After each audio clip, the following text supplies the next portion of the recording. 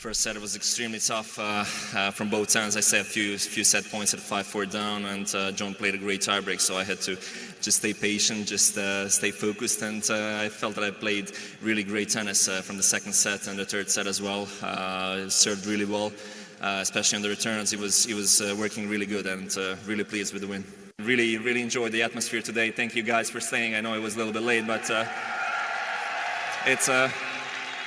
it's always so much fun and joy to play here in London, and it's always a pleasure to come back, and just looking forward for my next match in the group.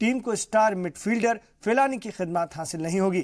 ادھر جارگیب میں میزبان کروشیا کا مقابلہ Spain سے ہوگا۔ عالمی cup کی finalist اور سابق عالمی چیمپئن کے درمیان یہ مقابلہ دلچسپ ہونے کی امید ہے۔ فائنل راؤنڈ کوالیفائی کرنے کے لیے کروشیا کو یہ میچ ہر حال میں جیتنا ہوگا۔ گروپ A4 میں 2 میچوں سے ان کے صرف 1 پوائنٹ ہے۔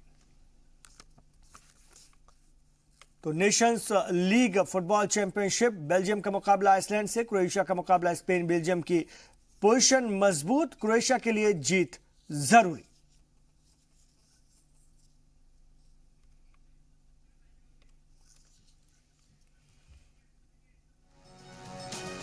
تو ناظرین، ورلڈ نیوز میں ابھی اتنا ہی، لیکن زی سلام پر خبروں کا سفر جاری ہے۔ آپ رہیے زی سلام کے ساتھ۔